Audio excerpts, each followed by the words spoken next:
الحمد لله وحده والصلاة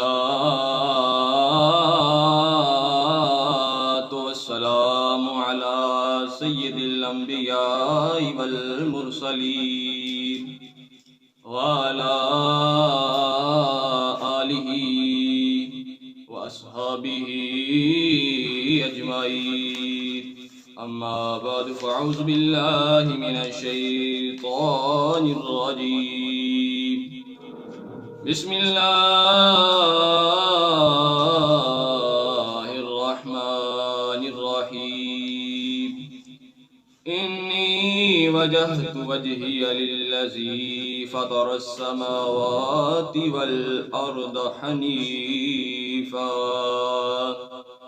صدق الله العظيم وبلغنا رسوله الكريم العميد ونحن على ذلك لمن الشاهدين والشاكرين والحمد لله رب العالمين. إن الله وملائكته يصلون على النبي يا أيها الذين آمنوا صلوا عليه وسلموا تسليما. بواز بلند پڑھ لیجیے. الصلاۃ والسلام علیک یا رسول اللہ وعلی آلک وصحبک یا حبیب اللہ. الصلاۃ والسلام علیک یا سیدی یا نبی اللہ وعلی آلک وصحبک یا رحمت للعالمین. اتنا کافی ہے زندگی کے لیے، اتنا کافی ہے زندگی کے لیے. رکھ لے آقا جو نوکری کے لیے. اتنا کافی ہے زندگی کے لیے.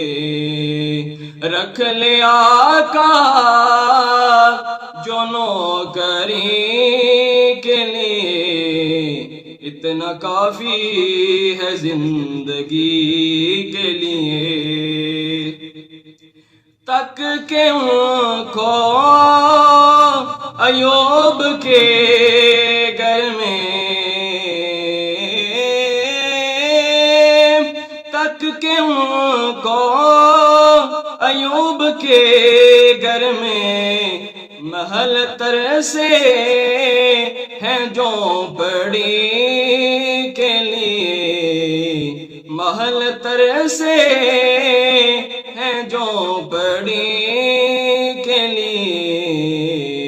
اتنا کافی ہے زندگی کے لیے. رکھ لے آقا جو نوکری کے لیے. اتنا کافی ہے زندگی کے لیے. اور آ گئے قبر میں بچھڑے وانے، آ گئے قبر میں بچھڑے وانے. درد کتنا ہے امتی کے لیے، درد کتنا ہے امتی کے لیے. رکھ لے آقا جو نوکری کے لیے. اتنا کافی ہے زندگی کے لیے. اور لمبے سجدے کیے نبی نے کہا، لمبے سجدے کیے نبی نے کہا. اے نواسے تیری خوشی کے لیے، اے نواسے تیری خوشی کے لیے. اتنا کافی ہے زندگی کے لیے. اور چاند سورج کے قدموں میں چاند سورج بھی ان کے قدموں میں روز آتے ہیں روشنی کے لیے، روز آتے ہیں روشنی کے لیے، اتنا کافی ہے زندگی کے لیے، رکھ لے آقا جو نوکری کے لیے، اتنا کافی ہے زندگی کے لیے، اور دید مانگی ہے ان کی اے حاکم، دید مانگی ہے ان کی اے حاکم، میں نے بس وقت آخری کے لیے، میں نے بس وقت آخری کے لیے، اتنا کافی ہے زندگی کے لیے، رکھ لے آقا جو نوکری کے لیے، اتنا کافی ہے زندگی کے لیے۔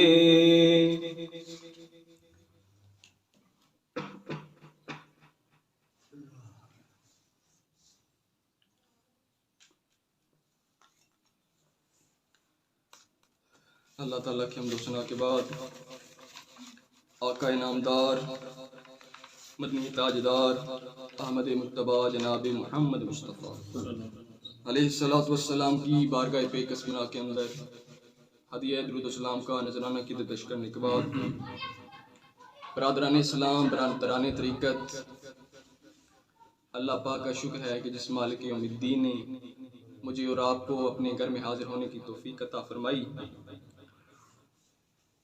آج کا یہ جمعۃ المبارک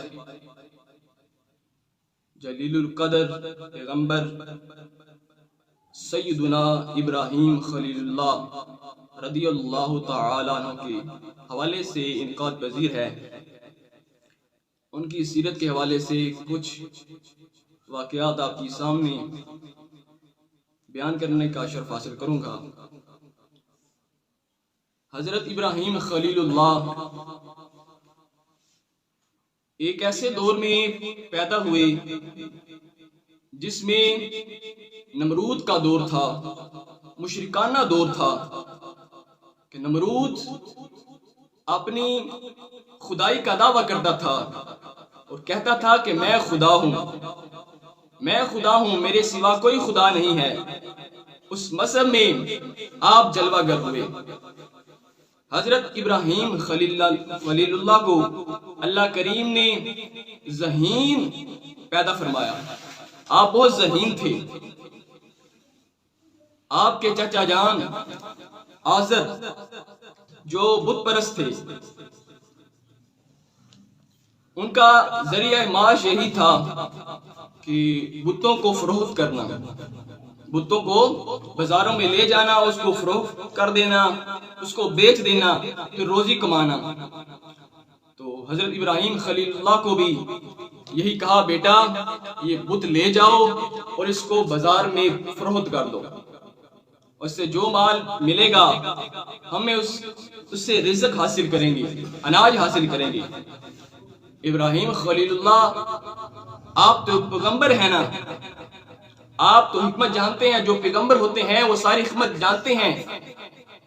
تو آپ کہتے ہیں کہ اے چچا جان، یہ خدا کیسے ہو سکتے ہیں؟ یہ نہ بول سکتے ہیں، نہ سن سکتے ہیں، نہ فائدہ دے سکتے ہیں، نہ نقصان دے سکتے ہیں، پھر یہ خدا کیسے ہو سکتے ہیں؟ برکیف چاچا نے جس طرح کہا اس کو لے جاؤ اور بازار میں فروخت کر دو۔ آپ ان بتوں کو ان کے گلوں میں رسی ڈال کے لے کے جا رہے ہیں بازار کی طرف، اور کہتے ہیں کہ اے لوگو آؤ بت لے لو، اپنے خداؤں کو لے لو جو نہ تمہیں نقصان دیتے ہیں نہ تمہیں نفع دیتے ہیں۔ اگر کہا جائے کوئی بھی دکاندار ایسی بات کہے کہ یہ چیز ہے نہ آپ کو نقصان دے گی نہ آپ کو نفع دے گی، کوئی بھی گاہک جو ہے وہ نہیں لے گا، خریدار کوئی بھی نہیں لے گا۔ تو حضرت ابراہیم علیہ السلام بھی یہی کہتے ہیں کہ آج جو یہ بت ہیں نہ آپ کو نفع دیتے ہیں نہ آپ کو نقصان دیتے ہیں، اس کو خرید لو۔ شاہ نامہ والوں نے ایک خوبصورت اس کی عکاسی کی ہے۔ آپ فرماتے ہیں کہ گلیاں دے وچ ہوکا دے وے ابراہیم ربانا، گلیاں دے وچ ہوکا دے وے ابراہیم ربانا، لے لو اٹھا کر تے جس نے دوزخ جانا، لے لو اٹھا کر تے جس نے دوزخ جانا۔ آپ یہ حکم دے رہے ہیں کہ لے لو اٹھا کر، یعنی کہ ٹھاکر سے مراد ٹھیکری ہیں، جو پتھر تھے، جو مورتیں آپ نے بنائی تھی، جو خداؤں کو بنایا تھا، ان کو بیچنے جا رہے ہیں اور یہ آواز لگاتے ہیں کہ لے لو اٹھا کر، یعنی کہ یہ ٹھیکریوں کو لے لو، نہ آپ کو نفع دیتی ہیں نہ آپ کو نقصان دیتی ہیں، اس کو خرید لو۔ کون تھا جو ان کو خریدتا؟ لیکن آپ نے اپنے چچا جان کی حکم کی فرما برداری کی اور ان کو بیچنا چاہا، لیکن کوئی نہ بت فروخت ہوئے۔ پھر آپ رات کا وقت ہوا تو جب پہلی دفعہ آپ نے ستارے کو دیکھا تو یہ ذہن میں خیال آیا کہ جس طرح یہ چمک رہا ہے، دمک رہا ہے، شاید یہ ہمارا پروردگار ہے، یہ ہمارا رب ہے۔ جب تھوڑی دیر کے بعد اس کی روشنی غائب ہو گئی تو آپ نے اپنے ذہن سے سمجھ لیا کہ یہ ہرگز ہمارا خدا نہیں ہو سکتا۔ جس کی روشنی ختم ہو جائے، جس کی روشنی ختم ہو جائے، ہمارا خدا نہیں ہو سکتا۔ پھر اس کے بعد 14ویں کا چاند چمکا، پھر اس کی طرف نگاہ دوڑائی، آپ نے کہا کہ شاید یہ میرا پروردگار ہے، شاید یہ میرا پروردگار ہے۔ لیکن جب اس کی بھی روشنی ختم ہو گئی تو آپ نے اپنے ذہن سے سمجھ لیا کہ جس کی روشنی ختم ہو جائے، جو اپنے اختیار میں کوئی چیز نہ رکھتا ہو، جس کی روشنی ختم ہو جائے، وہ ہمارا پروردگار نہیں ہو سکتا۔ اسی طرح جب سورج جو ہے اپنی تمام ضیافشانیوں کے ساتھ پورے عالم کو روشن کر رہا تھا تو آپ نے سمجھا کہ یہ ہمارا پروردگار ہے شاید۔ تو پھر آپ نے اپنے ذہن سے یہ سمجھ لیا کہ جو اپنے اختیار سے، جو اپنے اختیار نہ رکھتا ہو، یعنی کہ روشنی بھی اس کی بھی ختم ہو جاتی ہو، تو وہ ہمارا پروردگار نہیں ہو سکتا۔ تو آپ نے خدائی کا انکار کر دیا، چاند کی بھی، سورج کی بھی اور ستاروں کی بھی خدائی کا انکار کر دیا، اور اپنی قوم کو مخاطب ہو کے فرمایا قال یا قومی انی بریء مما تشرکون، فرمایا اے میری قوم، میں بیزار ہوں ان چیزوں سے جنہیں تم شریک ٹھہراتے ہو۔ تم جس کو شریک ٹھہراتے ہو، تم کہتے ہو کہ ستارے ہمارے خدا ہیں، ان کی تم پوجا کرتے ہو، چاند کی تم پوجا کرتے ہو، سورج کی تم پوجا کرتے ہو، تم پتھروں کی پوجا کرتے ہو، بتوں کی پوجا کرتے ہو۔ فرمایا اے قوم، میں بیزار ہوں ان چیزوں سے جنہیں تم شریک ٹھہراتے ہو اللہ تعالیٰ کے ساتھ، میں ان چیزوں کے ساتھ بیزار ہوں۔ اور اعلان کر دیا، فرمایا انی وجہت وجہی للذی فطر السماوات والارض حنیفا، فرمایا بے شک میں نے پھیر لیا ہے اپنا رخ اس ذات کی طرف جس نے پیدا فرمایا ہے آسمانوں اور زمینوں کو یکسو ہو کر، جس نے پیدا فرمایا ہے آسمانوں کو اور زمینوں کو یکسو ہو کر، میں نے اس ذات کی طرف اپنا منہ پھیر لیا ہے۔ میرا خدا تو وہ ہے جو ان تمام انوار کے سرچشموں کو پیدا کرنے والا ہے، سارے جہان کا مالک اور خالق ہے، وہ میرا پروردگار ہے۔ اور دوسرے جو مراد تھے، جو نمرود تھا، وہ اپنی قبضے میں ساری مملکت کو رکھتا تھا، ساری ریا کو اپنی قبضے میں رکھتا تھا اور کہتا تھا کہ اگر مجھے خدا کہو گے تو میں تمہیں عطا کروں گا، تمہیں اناج عطا کروں گا۔ علامہ ابن جریر طبری زید بن اسلم سے نقل کرتے ہیں کہ دنیا میں سب سے پہلا جو جابر تھا وہ نمرود تھا، پہلا جو جابر تھا وہ نمرود تھا۔ اس کے پاس لوگ حاضر ہوتے اور ہاتھ پھیلاتے کہ اے پروردگار ہمیں کچھ عطا کر۔ یہ خدائی دعویٰ کرتا تھا، کہتا تھا کہ میں خدا ہوں۔ لوگ اس کے پاس آتے، کہتا من ربو کا، تیرا رب کون ہے؟ تو لوگ کہتے ربی اللہ، تو ہمارا پروردگار ہے۔ تو وہ کچھ عطا کر دیتا، ان کو کچھ اناج عطا کر دیتا۔ اسی طرح ایک دن یہ لائن لگی ہوئی تھی تو سارے لوگ آ رہے تھے اس نمرود کے پاس۔ حضرت ابراہیم خلیل اللہ آپ بھی اس لائن میں شمار ہو جاتے ہیں، لائن میں مل جاتے ہیں۔ تو دیکھتے ہیں کہ نمرود کہتا ہے من ربو کا، تیرا رب کون ہے؟ تو لوگ جواب دیتے ہیں ربی اللہ، تو ہمارا پروردگار ہے، تو ہمارا رب ہے۔ تو وہ ان کا کاسا بھر دیتا ہے، ان کو اناج عطا کر دیتا ہے، ان کا گلہ بھر دیتا ہے۔ تو جب حضرت ابراہیم خلیل اللہ کی باری آتی ہے، اللہ کے خلیل کی باری آتی ہے، تو آپ سے وہ کہتا ہے من ربو کا، تیرا رب کون ہے؟ تیرا رب کون ہے؟ آپ فرماتے ہیں الذی یحیی و امیت، فرمایا میرا رب وہ ہے جو زندگی بھی دیتا ہے موت بھی دیتا ہے، جو زندگی بھی دیتا ہے اور موت بھی دیتا ہے۔ تو نمرود کہتا ہے یہ تو بات ہی کوئی نہیں، جس پر سزائے موت ہو چکی تھی، جس کا اعلان ہو چکا تھا، جس کو سزا سنائی جا چکی تھی، اس کو آزاد کر دیتا ہے، بے گناہوں کو وہ پھانسی دے دیتا ہے۔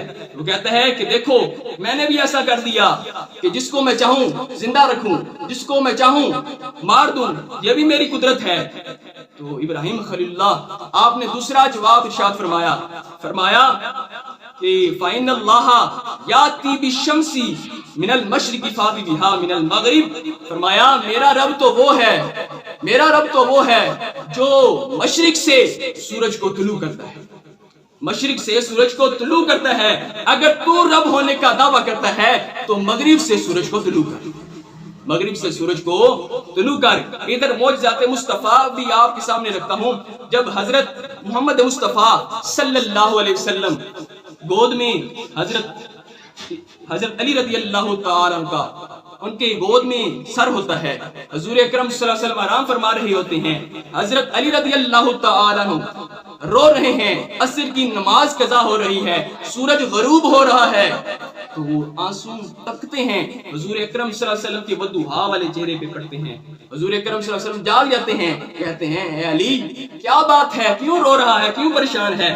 حضرت علی رضی اللہ تعالیٰ عنہ عرض کرتے ہیں یا رسول اللہ، یا حبیب اللہ، میری کبھی بھی کوئی نماز قضا نہیں ہوئی، میری کوئی بھی نماز قضا نہیں ہوئی۔ جو حضرت علی رضی اللہ تعالیٰ سے سچی محبت کرتے ہیں ان کو بھی چاہیے کہ ان کی کوئی نماز قضا نہ ہو۔ آپ فرماتے ہیں کہ یا رسول اللہ صلی اللہ علیہ وسلم میری کوئی نماز قضا نہیں ہوئی، میں چاہتا ہوں کہ یہ بھی نماز قضا نہ ہو۔ تو حضور اکرم صلی اللہ علیہ وسلم سورج کو اشارہ کرتے ہیں، سورج پھر پلٹ کر واپس آ جاتا ہے۔ یہ معجزہ مصطفیٰ ہے۔ حضرت خلیل اللہ نے بھی نمرود کو کہا اگر تو رب ہونے کا دعویٰ کرتا ہے تو میرا رب تو وہ ہے جو مشرق سے سورج کو طلوع کرتا ہے، تو رب ہونے کا دعویٰ کرتا ہے تو مغرب سے سورج کو طلوع کر کے دکھا۔ پھر کیا تھا؟ فَبُهِتَ الَّذِي كَفَرَ، تو کافر جو تھا وہ مبہوت ہو کے رہ گیا، وہ پریشان ہو کے رہ گیا۔ تو یہ تو میں کچھ نہیں کر سکتا، میں تو یہ کچھ نہیں کر سکتا کہ میں سورج کو پلٹ کر واپس لاؤں یا مغرب سے سورج کو طلوع کروں، میں ایسا کچھ نہیں کر سکتا۔ وہ مبہوت ہو کے رہ گیا۔ تو اس نے حضرت ابراہیم خلیل اللہ کو کچھ عطا نہ کیا، ان کا گلہ نہ بھرا۔ تو حضرت ابراہیم خلیل اللہ گھر جا رہے ہیں، رستے میں ایک جگہ آتی ہے، وہاں مٹی جو ہے اپنی گٹھلی میں وہ اس کو ڈال دیتے ہیں اور یہ تصور کرتے ہیں کہ جب میں گھر جاؤں گا گھر والے یہ نہ سمجھے کہ ابراہیم خلیل اللہ خالی ہاتھ گھر آ گیا ہے، خالی ہاتھ گھر آ گیا ہے۔ جو ہی وہ گھر میں تشریف لاتے ہیں تو آپ کی اہلیہ دیکھتی ہیں حضرت ابراہیم خلیل اللہ نے کٹلی پکڑی ہوئی ہے اور اس میں اناج ہوگا. حضرت ابراہیم خلیل اللہ اسی کشمکش میں ادھر رکھتے ہیں گٹلی اور خود آرام فرمانا شروع کر دیتے ہیں اور اپنے رب پر توکل کرتے ہیں. یا اللہ تو میرا ماجرا بہتر جانتا ہے, میں کسی کے سامنے جھکا نہیں, اپنے گھٹنے جو ہیں اس کو ٹیکا نہیں ہے. یا اللہ تو ہی میری مدد فرما, تو ہی مجھ پر فضل فرما, احسان فرما. تو جب آپ آرام فرماتے ہیں آپ کی اہلیہ اس گٹلی کو کھولتی ہیں, اس میں مٹی نہیں ہوتی بلکہ بہترین قسم کا اناج ہوتا ہے, بہترین قسم کا اس میں اناج ہوتا ہے. یہ ہے حضرت ابراہیم خلیل اللہ کا توکل کہ اللہ تعالیٰ پر بھروسہ کیا, اللہ تعالیٰ کی وحدانیت کا پرچار کیا تو ان کو کچھ بھی ایسا نہ ملا کہ جو رائگا جائے, بلکہ بہترین قسم کا اللہ کریم نے ان کو اناج عطا کیا. یہ ہیں ابراہیم خلیل اللہ. باب زید شام جتنی بھی ان کی شان بیان کی جائے وہ کم ہے. احباب زید شام آپ اپنی قوم کو یہی دعوت دیتے رہے کہ میری قوم اللہ ایک ہے, اس کے سوا کوئی معبود نہیں ہے, اس کی عبادت کرو, اس کے لائق کوئی نہیں ہے, اس کے ہی سامنے جھکو. لیکن کچھ لوگ تھے جو آپ کے ساتھ تھے, لیکن کچھ لوگ تھے جو نمرود کے ساتھ تھے.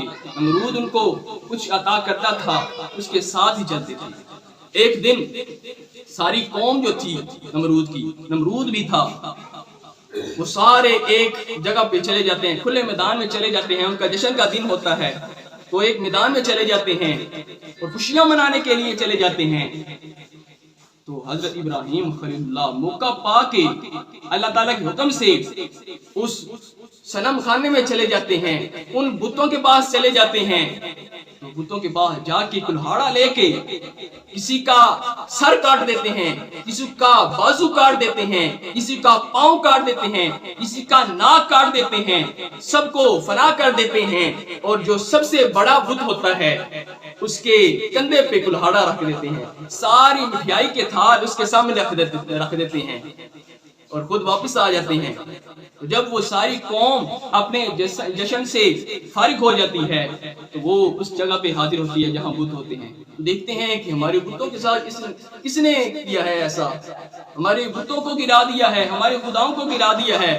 یہ کون کر سکتا ہے, یہ کون کر سکتا ہے ایسا؟ جس نے بھی کیا ہے وہ بہت برا فعل کیا ہے, بہت ہی برا فعل کیا ہے. انہوں نے کہا کہ فرعون کے سامنے کچھ لوگوں نے کہا من فعل ھذا بآلہتنا انہ لمن الظالمین, کہ یہ کس نے کیا ہے یہ حال ہمارے بتوں کا, بے شک وہ ظالموں میں سے ہے, جس نے بھی کیا ہے وہ ظالموں میں سے ہے. قالوا سمعنا فتى یذکرہم یقال لہ ابراہیم, چند آدمیوں نے کہا ہم نے ایک جوان کو سنا ہے کہ وہ ان کا ذکر بڑی برائی سے کرتا ہے, اسے ابراہیم خلیل اللہ کہتے ہیں, اسے ابراہیم خلیل اللہ کہتے ہیں. یار بول بڑے, بجلی تو چلی گئی ہے لیکن آپ تو بولے نا, ان کو ابراہیم خلیل اللہ کہتے ہیں. تو نمرود اس عیان سے باخبر ہو گیا کہ یہ کام ابراہیم نے کیا ہے. تو اس نے کہا قالوا فاتوا به على اعین الناس لعلهم يشهدون, کہنے لگا پھر پکڑ کے لاؤ اسے سب لوگوں کے روبرو, شاید وہ اس کے متعلق کوئی شہادت دے دے. اس کو پکڑ کے لاؤ میرے سامنے, شاید کے لوگوں کے سامنے کوئی خبر دے سکے, کوئی شہادت دے سکے. وہ آپ کو پکڑ کر لاتے ہیں. انت فعلت ھذا بآلہتنا یا ابراہیم, اے ابراہیم کیا تو نے ہمارے خداؤں کے ساتھ یہ حرکت کی ہے, یہ بد فعل آپ نے کیا ہے. تو ابراہیم فرماتے ہیں عقل کے اندھو, دیکھو یہ آپ کا بڑا خدا ہے, یہ آپ کا بڑا بت ہے, اس کے کندھے پہ کلہاڑا ہے, ساری مٹھائی اس نے کھا لی ہے, اور مجھ سے کیا پوچھتے ہو, اس بت سے پوچھو جو جس کو تم خدا سمجھتے ہو, اس سے پوچھو. وہ پریشان ہو جاتے ہیں اور کہتے ہیں بل فعل کبیرہم, جو ان کا جواب ہوتا ہے وہ کاٹ اس کلہاڑے کی ضرب سے بھی, ابراہیم کی جو کاٹ ہوتی ہے, جو ضرب ہوتی ہے, اس کلہاڑے کے بھی زیادہ ان کی جان لیوا ثابت ہوتی ہے جو ابراہیم خلیل اللہ ان کے سامنے بات کرتے ہیں. کہ عقل کی ہم دو، دیکھو یہ تمہارا بت بڑا ہے، اس نے یہ سب کو مارا ہے۔ ثم نکسوا علی رؤوسہم، پھر وہ اونڈے ہو کر اپنی سب کا گمراہی کی طرف پلٹ گئے، آخر کار یہ تسلیم کرنے پر مجبور ہو گئے۔ لقد علمت ما هؤلاء ينطقون، اور کہنے لگے تم تو جانتے ہو اے ابراہیم، تم تو جانتے ہو اے ابراہیم یہ بولتے نہیں ہیں، تم تو جانتے ہو اے ابراہیم یہ ہمارے خدا ہیں لیکن بولتے نہیں ہیں۔ تو ابراہیم علیہ السلام کا یہ جواب سن کے ان کو ہوش آ جانی تھی، اگر وہ اس نمرود کے پیروکار نہ ہوتے کہ ان کو لالچ تھی، ان لوگوں کو لالچ تھی کہ ہم اس کو خدا کہیں گے نمرود کو تو وہ ہمیں اناج دے گا، ہم کو کچھ عطا کرے گا، ہمارا کاسا بھر دے گا۔ ابراہیم خلیل اللہ نے ان کو کہا اگر تم ان کو خدا تصور کرتے ہو تو ان سے پوچھو کہ ہمارے خداؤں کو کیوں اس نے مارا ہے، لیکن کیا تھا کہ وہ بول ہی نہیں سکتے۔ آپ نے فرمایا جو کوئی نقصان نہیں دے سکتا، جو آپ کو نفع نہیں دے سکتا، جو کچھ نہیں کر سکتا، جو آپ کی مدد نہیں کر سکتا، وہ خدا نہیں ہو سکتا۔ میرا تو خدا وہ ہے جو سورج مشرق سے طلوع کرتا ہے، مغرب میں غروب کرتا ہے، جو زندگی بھی دیتا ہے، موت بھی دیتا ہے، سب کچھ عطا کرتا ہے۔ میرا تو ہر رب جو ہے ہر چیز پر قدرت رکھنے والا رب ہے۔ پھر کیا ہوتا ہے، آپ کے لیے یہ سنا دی جاتی ہے سزا۔ نمرود کہتا ہے ان کو یہ سزا سنا دو کہ ان کو آگ میں پھینکا جائے گا۔ مفسرین اعظام فرماتے ہیں کہ 40 دن آگ کو بھڑکایا گیا، آگ جلائی گئی، اس میں پھینکا گیا، پھینکنے کے لیے آگ کو بڑھایا گیا، بھڑکایا گیا، یعنی کہ اس کو بھڑکایا گیا۔ تو جب بھڑک گئی آگ، مچ گئی آگ، تو مجنی کے ساتھ ابراہیم خلیل اللہ کو اس نے پھینکا۔ تو جب پھینکنے کی باری آئی تو آپ کے پاس جبریل علیہ السلام آتے ہیں اور کہتے ہیں اگر آپ مجھے حکم دیں تو میں آپ کی مدد کرتا ہوں، اگر آپ کی اجازت ہو تو میں آپ کی مدد کرتا ہوں۔ تو آپ فرماتے ہیں اما الیک فلا، مجھے تیری امداد کی ضرورت نہیں۔ پھر عرض کیا اپنے رب سے ہی دعا مانگ لیں، اپنے رب سے ہی دعا مانگ لیں۔ تو آپ نے فرمایا کفانی علمہ بحال من سوالی، جو وہ میرے حالات کو جانتا ہے پھر میں کیوں سوال کروں اللہ تعالیٰ سے، میں اللہ تعالیٰ سے کیوں سوال کروں۔ تو آپ زبان حال سے یہ کہتے ہیں جانتا ہے وہ میرا رب جلیل، جانتا ہے وہ میرا رب جلیل، آگ میں گرتا ہے اب اس کا خلیل، آگ میں گرتا ہے اب اس کا خلیل۔ پر کیف جب آپ کو پھینکنے کے لیے کہا گیا تو مجنیق میں ڈال کے آپ کو پھینکا گیا، اس آگ میں، تپتی ہوئی آگ میں پھینکا گیا۔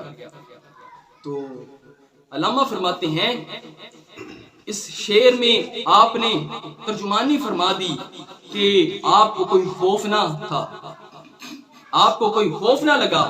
علامہ فرماتے ہیں کہ بے خطر کود پڑا آتش نمرود میں عشق، بے خطر کود پڑا آتش نمرود میں عشق، بے خطر کود پڑا آتش نمرود میں عشق، عقل ہے محو تماشائے لبے بام بھی، عقل ہے محو تماشائے لبے بام بھی۔ اب آپ اسیت شام جب آپ کو آگ میں پھینکا گیا تو اللہ کریم نے کیا ارشاد فرمایا آپ کو؟